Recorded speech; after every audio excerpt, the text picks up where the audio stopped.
बिस्मिल्लाहिर्रहमानिर्रहीम अस्सलामुअलैकुम। I hope कि आप सब लोग खैरियत से होंगे। आज हम लोग एक नई यूनिट का आगाज़ करने जा रहे हैं विच इज़ यूनिट 10 इलेक्ट्रोस्टैटिक्स। इससे पहले मैंने चैप्टर नंबर 14, चैप्टर 7 और चैप्टर 8 पे भी वीडियोस बना रखी हैं। उनका लिंक मैं डिस्क्रिप्शन में ऐड कर लूँगा, आप लोग चेकआउट कर सकते हैं। यूनिट 10 के बाद इंशाल्लाह ताला उल अज़ीज़ से यूनिट 11 और 12 को भी इसी की सीरीज़ में मैं अपलोड करूँगा। ये जो वीडियोस हैं शाम 4 बजे मैं लाइव कर लिया करूँगा। आप लोग चैनल को सब्सक्राइब कर लें सो दैट कि आपको लाइव क्लासेस मिस ना हो। तो अब शुरू करते हैं जी हम अपना chapter number 10 which is electrostatics. देखें, एक फॉर्मल सी डेफिनीशन आप लोगों ने पढ़ी होगी कि electrostatics is basically the combination of two words, electro and statics. Electro का मतलब हो गया चार्ज और स्टैटिक्स का मतलब हो गया रेस्ट। तो study of charges it at rest is called electrostatics. तो ये तो एक फॉर्मल सी डेफिनीशन है, ठीक है जी। ये चार्जेस का क्या बिहेवियर है जब वो रेस्ट में होते हैं, इसकी स्टडी करते हैं हम इलेक्ट्रोस्टैटिक्स में। बट ये जो यूनिट 10 है, 11 है और 12 है, इसका जो बेसिक कंपोनेंट है वो है चार्ज। तो चार्ज का कंसेप्ट आपके माइंड में होना चाहिए कि चार्ज किसे कहते हैं। देखिए बच्चों, जैसे अर्थ है ना, उसके पास एक खूबी मौजूद है कि जब वो जो चीज़ें हैं उसको अपनी तरफ खींचती है, तो अर्थ की ये जो चीज़ों को अपनी तरफ खींचने की खूबी है ना, इसे हम बोलते हैं ग्रेविटी। इसी तरह से कुछ मटेरियल्स ऐसे होते हैं कि जिनको जब हम इलेक्ट्रिक फील्ड या मैग्नेटिक फील्ड में प्रोजेक्ट करें तो वो वहाँ पे डिफ्लेक्ट होते हैं। डिफ्लेक्ट होने से मतलब जिस रास्ते पे हम उनको फेंकते हैं ना, उस रास्ते से वो इलेक्ट्रिक फील्ड और मैग्नेटिक फील्ड में से गुजरते हुए मुड़ जाते हैं। तो पार्टिकल्स की उन उस खूबी को हम बोलते हैं कि उनके ऊपर चार्ज मौजूद है। वो जो डिफ्लेक्ट होने की प्रॉपर्टी है ना इन द इलेक्ट्रिक फील्ड और मैग्नेटिक फील्ड, इसी को हम क्या बोलते हैं, चार्ज। ठीक है, that is what is charge के property of a material with which it shows deflection in the electric field और मैग्नेटिक फील्ड। जैसे मैंने इलिस्ट्रेशन के लिए एक सिंपल सा कंसेप्ट देने का आपको कोशिश की है जी। देखें, ये मैंने एक मेटल की प्लेट ली, इसको बैटरी के पॉजिटिव टर्मिनल से कनेक्ट कर लिया और दूसरी प्लेट को नेगेटिव टर्मिनल से कनेक्ट कर लिया सो दैट कि मैं एक इलेक्ट्रिक फील्ड यहाँ पे जनरेट कर सकूँ। मैंने दो मटेरियल पार्टिकल लिए, दोनों को मैंने इलेक्ट्रिक फील्ड से गुजारने की कोशिश की। तो जब इसको अगर आप देखें, इस वाले पार्टिकल को, तो ये यहाँ से सीधा जाने के बजाय पॉजिटिव प्लेट की तरफ मुड़ गया और ये वाला जो है ये यहाँ से सीधा जाने के बजाय नेगेटिव प्लेट की तरफ मुड़ गया। यही जो पार्टिकल्स की इलेक्ट्रिक फील्ड में डिफ्लेक्ट होने की प्रॉपर्टी है, इसी को मैंने कहा कि इन पे चार्ज मौजूद है। अब चूंकि ये ऊपर की जानिब पॉजिटिव प्लेट की तरफ जा रहा है, तो इस एनालॉजी से मैं कहता हूँ कि ये पॉजिटिव की तरफ जा रहा है, तो इस पे नेगेटिव चार्ज मौजूद है, क्योंकि अपोजिट चीज़ ही दूसरे की तरफ जाएगी, खींचेगी। और ये नेगेटिव की तरफ जो पार्टिकल जा रहा है, इसमें मैं कह रहा हूँ पॉजिटिव चार्ज मौजूद है। सो इस बिहाफ पे हमने कहा कि जो आपके पास चार्जेस हैं वो दो टाइप्स के होते हैं, पॉजिटिव चार्ज और नेगेटिव चार्ज। ठीक है, चार्ज के पीछे की जो कहानी है कि ये चार्ज बेसिकली क्या है, ये वो खूबी है जो कि उनको डिफ्लेक्ट करवाता है इन द इलेक्ट्रिक और मैग्नेटिक फील्ड। तो होप्स हो कि ये बात आप लोगों को समझ आ गई होगी। फर्दर मोर आसान सी बात के चार्ज का जो सिंबल है उसको हम स्मॉल क्यू से रिप्रेजेंट करते हैं, या कहीं पे हमारे पास कलेक्शन ऑफ चार्जेस आ जाए तो उसको हम कैपिटल क्यू से भी रिप्रेजेंट करते हैं। इसको मेजर करने के लिए जो हम यूनिट इस्तेमाल करते हैं, दिस इज कॉलम्स। समझ आती है बात? ओके। इसी में इलेक्ट्रोस्टैटिक्स जो है उसका बेसिक ला क्या है, यूं तो इसके डिफरेंट कंपोनेंट्स हैं, बट आपके चैप्टर के अकॉर्डिंग मैंने जैसे इसके दो ही कंपोनेंट्स उठाए हैं, बाकी यहाँ पे डिस्कस करने की ज़रूरत नहीं है चूँकि वो कम्प्लेक्सिटी में जाने वाली बात है। तो बेसिक लॉ ऑफ इलेक्ट्रोस्टैटिक्स ये है कि जो लाइक चार्जेस हैं वो एक दूसरे को रिपल करेंगे, प्लस प्लस या माइनस माइनस वाले चार्जेस, और जो अनलाइक चार्जेस हैं वो एक दूसरे को अट्रैक्ट करते हैं। ये तो सिंपल सी बात आपको पता थी। ओके, इसमें एक कंसेप्ट आता है quantization of charge. Quantization of charge से मुराद क्या होती है बच्चों? देखें, यूनिवर्स में किसी भी चीज़ के ऊपर जो आप कम से कम चार्ज ला सकते हैं ना, उसकी जो वैल्यू है वो होती है 1.6 इंटू 10⁻⁻19 कोलम्स। बात को यूँ समझें कि जैसे मेरे पास ये मार्कर है, मैं ये कहता हूँ कि इस पे मैंने चार्ज लाना है, अभी ये न्यूट्रल है, इस पे मैंने चार्ज लाना है, तो कम से कम चार्ज इस पे मैं कितना लेकर आ सकता हूँ? This is 1.6 into 10⁻⁻19 coulomb. इसी को हम बोलते हैं एलिमेंट्री चार्ज या फंडामेंटल चार्ज। ठीक है, ये एलिमेंट्री वाला ई है, इलेक्ट्रॉन वाला ई नहीं है, इस चीज़ से कंफ्यूज ना होना। ये बेसिकली जब इलेक्ट्रॉन डिस्कवर हुआ ना, तो उस पर भी चार्ज इतना ही आया, इसी वजह से उसके चार्ज को भी हम माइनस ई से ही रिप्रेजेंट करते हैं। माइनस ई का मतलब ये नहीं होता कि इलेक्ट्रॉन ई से लिखा जाता है तो इसलिए वो माइनस से लिखा जाता है ना, बल्कि उस इलेक्ट्रॉन के ऊपर जो बेसिकली चार्ज है वो एलिमेंट्री चार्ज होता है 1.6 इंटू 10⁻⁻19 कोलम। ठीक हो गया? अच्छा, अब अगली बात कि इस पे मैंने मिनिमम चार्ज कितना ला लिया जी, ई के बराबर। अगर मैं चाहता हूँ कि इस चार्ज को मिनिमम तो मैंने कर लिया, अब थोड़ा थोड़ा इसको मैक्सिमम करना शुरू करूँ, तो ई के बाद जो नेक्स्ट वैल्यू ऑफ चार्ज इसके ऊपर मैं लेकर आ सकूँगा वो कितनी होगी? कुड इट बी 1.1 ई और 1.2 ई या 1.5 ई? नो, आप ई के बाद जो नेक्स्ट वैल्यू इसके ऊपर लेकर आ सकते हैं वो है 2 ई। 2 ई के बाद 2.5 ई नहीं ला सकते, 2.7 ई नहीं ला सकते, बल्कि 2.2 के बाद आप 3 ई इसके ऊपर चार्ज लेके आएंगे, यूँ 4 ई, 5 E and so on so. तो किसी भी मटेरियल के ऊपर जो चार्ज आप ला सकते हैं वो या तो ई होगा या 2 ई होगा या उसके बाद 3 ई होगा या 4 ई होगा। तो 1 2 3 up to n e charge किसी भी मटेरियल के ऊपर लाया जा सकता है। तो ये फिक्स्ड वैल्यूज़ है ना, फिक्स वैल्यूज़ को ही हम बोलते हैं क्वांटाइजेशन। यानी किसी भी मटेरियल को आप जो चार्ज कर सकते हैं क्यों, वो एन ई हो सकता है, where n varies from 1 2 3 4 up to so on. This is known as quantization of charge. Hope so कि ये बात आपको समझ आ गई होगी। ठीक है, ओके। अब हमारा मेन टॉपिक है columns law. Paper point of view से इंपॉर्टेंट और लॉन्ग क्वेश्चन में पूछे जाने वाला सवाल है, इसलिए इसको अच्छे तरीके से अंडरस्टैंड करें। लाइक चार्जेस एक दूसरे को रिपल करेंगे और अनलाइक चार्जेस एक दूसरे को अट्रैक्ट करेंगे। यही जो लाइक चार्जेस और अनलाइक चार्जेस के दरमियान जो फोर्स ऑफ अट्रैक्शन या रिपल्शन है, ये इसका मैग्नीट्यूड कैलकुलेट करने का जो सेहरा है जी, वो जाता है एक साइंटिस्ट कॉलम्स को, जिसने इस फोर्स को क्वांटिटेटिव वे में कैलकुलेट करने का एक फार्मूला डेवलप किया। सो कॉलम्स लॉ को हम यूज़ करते हैं जी quantitative measurement of electrostatic force between the charges. और ये जो फोर्स है इलेक्ट्रोस्टैटिक, ये अट्रैक्शन की भी हो सकती है और रिपल्शन की भी हो सकती है। So according two columns law, उसने कहा कि कैसे मेजर करना है। उसने कहा कि फ़र्ज़ कर लें आपके पास ये दो चार्जेस है Q1 और Q2, ये भी पॉजिटिव चार्जेस हैं, तो एक दूसरे को ऑब्वियसली रिपल करेंगे according to basic law of electrostatics. तो इनके दरमियान ये जो फोर्स ऑफ रिपल्सन है, इसको कैलकुलेट करने के लिए आप इनके ये जो चार्जेस हैं, इनका जो मैग्नीट्यूड है Q1 और Q2, इसको मल्टीप्लाई कर लें, यानी इसका प्रोडक्ट लें। तो जो फोर्स है वो इनके प्रोडक्ट ऑफ चार्जेस के मैग्नीट्यूड के डायरेक्टली प्रोपोर्शनल होगी। और इनके दरमियान ये जो सेपरेशन है, यानी इनके दरमियान ये जो डिस्टेंस है, इसका स्केयर लें, ये इसके इन्वर्सली प्रोपोर्शनल होगी। That is, the force of attraction or repulsion between two charged bodies is directly proportional to the product of magnitude of charges and inversely proportional to the square of distance between them. This is known as Coulomb's law, जिसको mathematically लिखने के लिए इन्हीं दोनों बातों को हमने mathematical form में रिप्रेजेंट करके इक्वेशन को किया कंबाइन करने के बाद जब प्रोपोर्शनलिटी का साइन हटाया तो इज इक्वल टू और कांस्टेंट अपेयर हुआ। And this equation 1 F is equals to K Q1 Q2 divided by R square is known as the mathematical form of Coulomb's law, या ये दो चार्जेस के दरमियान जो फोर्स ऑफ अट्रैक्शन या repulsion है उसका मैग्नीट्यूड कैलकुलेट करने के लिए इस्तेमाल की जाती है। Got it? ओके। थोड़ी सी अब हमारी जो नेक्स्ट डिस्कशन है वो है इस के ऊपर। दिस के इज कॉल्ड कॉलम्स कांस्टेंट, जिसकी जो वैल्यू है वो होती है 9 × 10⁻⁹ Newton metre square per coulomb square. ठीक है, अच्छा।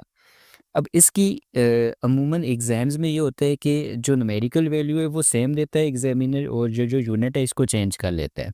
तो इसमें अगर कोई कन्फ्यूजन जनरेट हो रही है तो यहाँ तक तो बात आप लोग स्कूल फिजिक्स से भी जानते हैं। ठीक है, तो आपने करना ये है कि इस आर को इधर क्रॉस मल्टीप्लाई कर लेना है, Q1 Q2 आके इधर डिवाइड हो जाएंगे, तो K is equals to F square over Q1 Q2। तो देखें फोर्स न्यूटन में, R स्क्वायर मीटर स्क्वायर में, Q1 Q2 चूँकि दोनों कॉलम्स में ये होंगे तो C multiply by C square, तो Newton metre square per coulomb square, ये आपके पास क्या आ जाएगी जी, इसकी यूनिट आ जाएगी।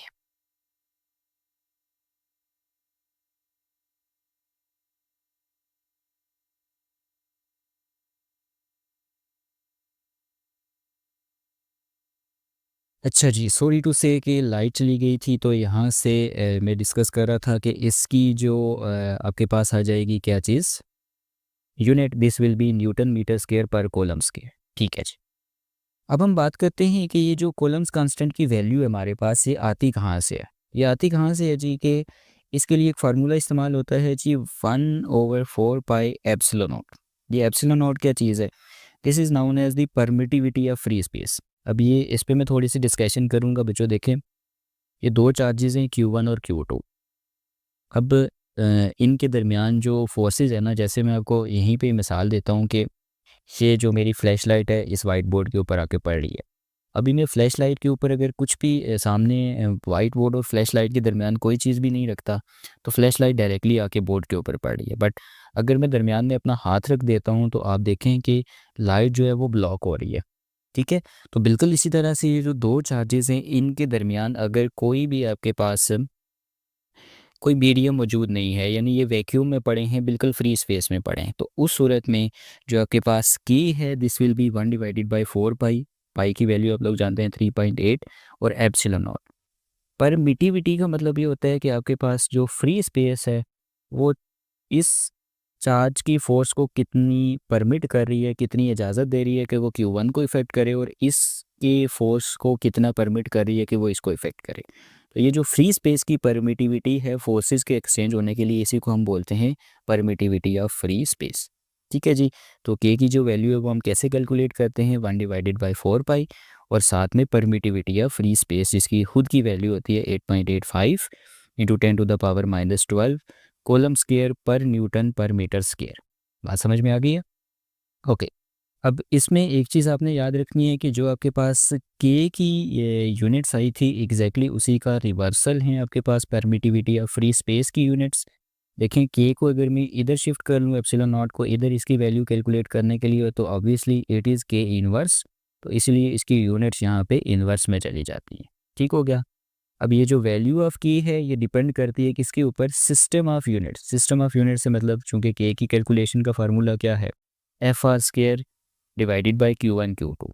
देखें फोर्स को आप वैसे तो सिस्टम इंटरनेशनल के अकॉर्डिंग न्यूटन में मेजर करते हैं, बट आप इसको मेजर कर सकते हैं डाइन्स में भी। डिस्टेंस को आप मीटर में मेजर करते हैं, बट आप सेंटीमीटर में भी कर सकते हैं। तो जब आप यहाँ से सिस्टम ऑफ यूनिट को चेंज करेंगे तो ऑब्वियसली के की वैल्यू भी चेंज हो जाएगी। तो सिस्टम ऑफ यूनिट पर डिपेंड करती है। और दूसरा मीडियम बिटवीन द चार्जेस, जैसे मैंने अभी आपको बताया कि अगर फ्री स्पेस है तो ऑब्वियसली फोर्स किसी और तरह से वो उस सूरत में ज़्यादा एक दूसरे के फोर्सेस एक दूसरे के चार्जेस को इफेक्ट करेंगे।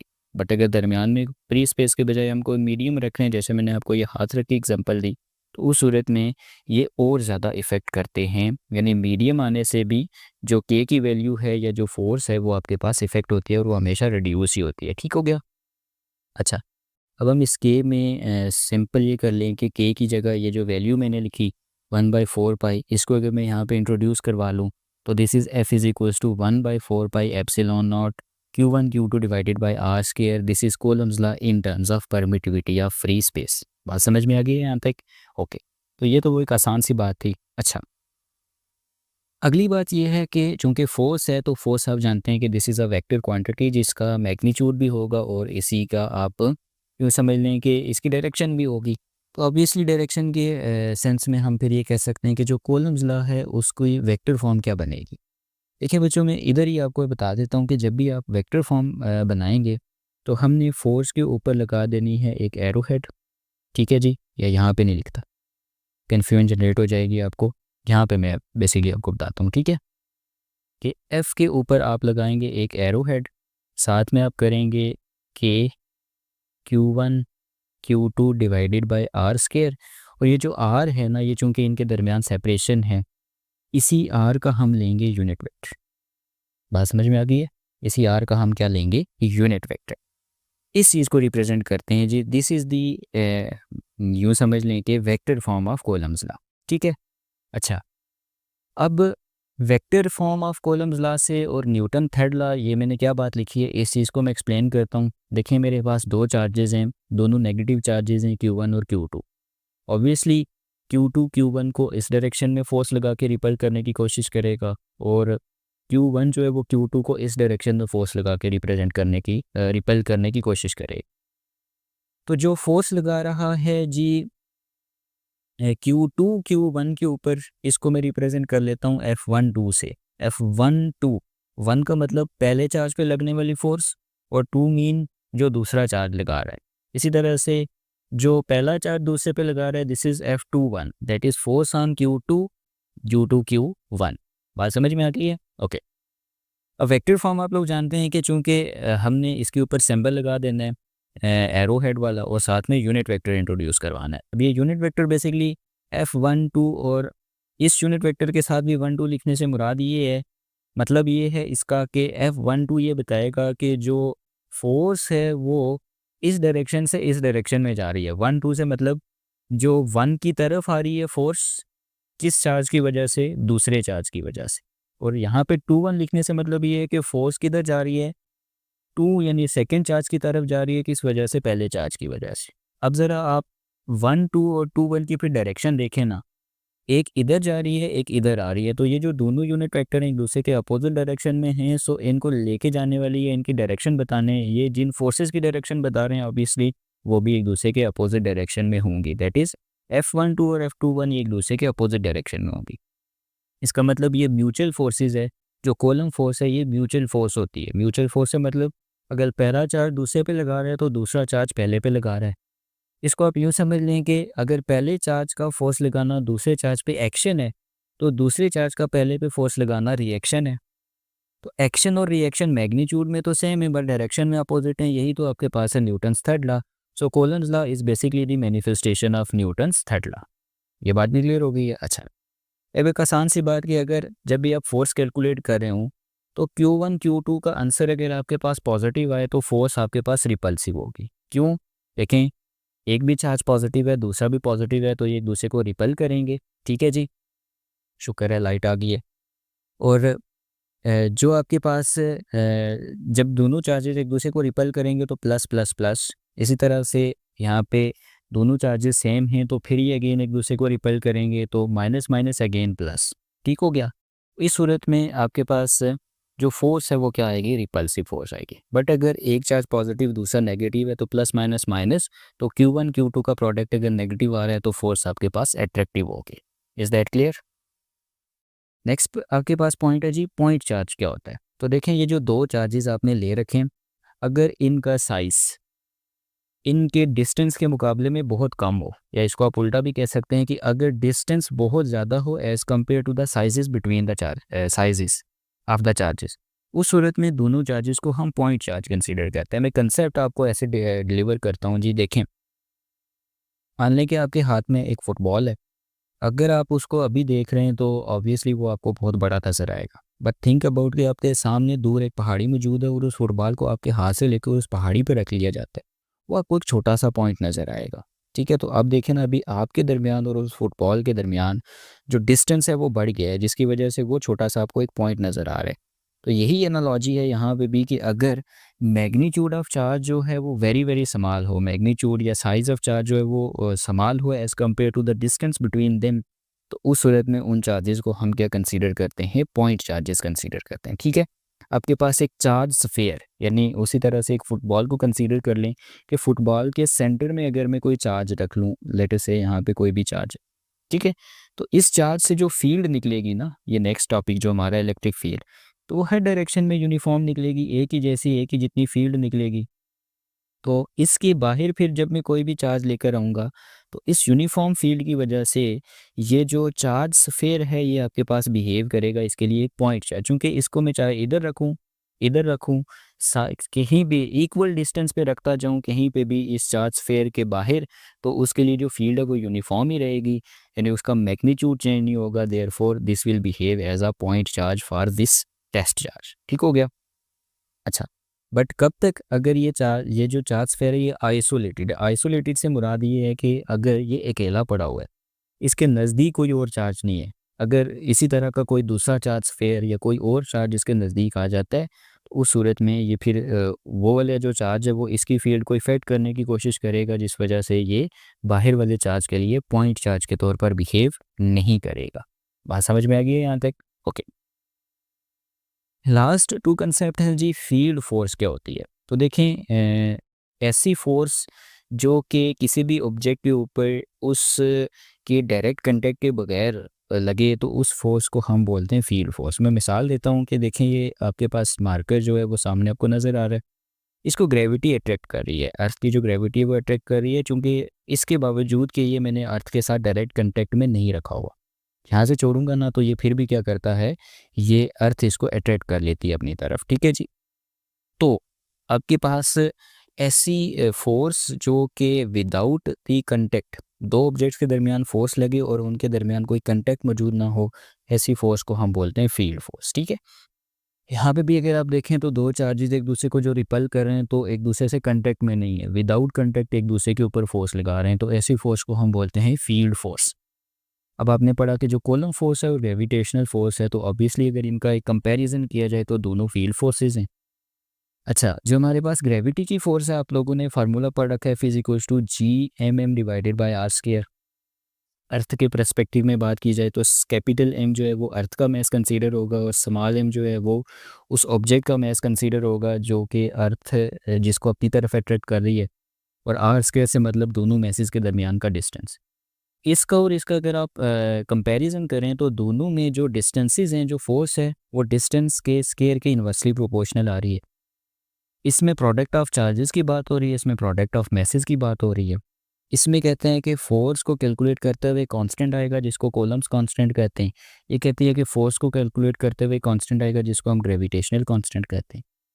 ग्रेविटी की फील्ड और कॉलम्स फोर्स में बहरहाल एक डिफरेंस ज़रूर है कि जो ग्रेविटी की फील्ड है वो सिर्फ अट्रैक्टिव होती है, और जो कॉलम फोर्स है वो आपके पास अट्रैक्टिव नहीं बल्कि साथ में रिपल्सिव भी होती है, इन केस के अगर आपके पास अपोजिट चार्जेस हैं तो आई होप कि यहाँ तक की बातें आप लोगों को क्लियर होंगी।